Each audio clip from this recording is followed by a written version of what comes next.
আমি এখন তৈরি করব খুবই মজার একটি পিঠা।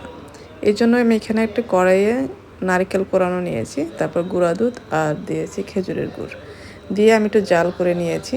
একটুখানি এলাচের গুঁড়া দিয়েছি সুন্দর একটি ফ্লেভারের জন্য। এরপরে পুরটা তৈরি হয়ে গেলে আমি নামিয়ে রেখেছি। এদিকে একটা বলে আমি ময়দা নিয়েছি, লবণ আর ঘি দিয়ে খুব ভালোভাবে মেখে নিয়েছি। এরপর নর্মাল তাপমাত্রার পানি দিয়ে একটি ডো তৈরি করে নেব। ডোটা তৈরি করে একটু রেস্টে রেখে দিব।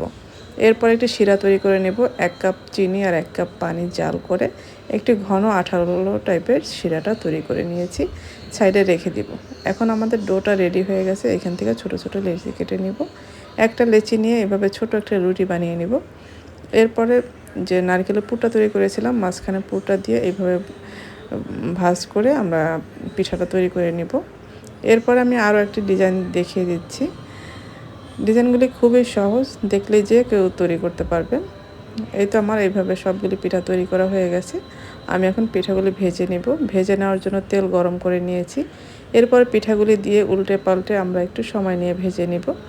একটু সময় নিয়ে মুচমুচে করে ভেজে নিতে হবে। এরপর তেল থেকে তুলে আমরা সরাসরি চিনির শিরায় দিয়ে দিব। শিরার মধ্যে দিয়ে একটু উল্টে পাল্টে আমরা এটা উঠিয়ে নিলে তৈরি হয়ে গেল খুবই মজার লবঙ্গ লতিকা পিঠা। এটা দেখতে যেরকম আকর্ষণীয়, খেতে অনেক বেশি মজার হয়।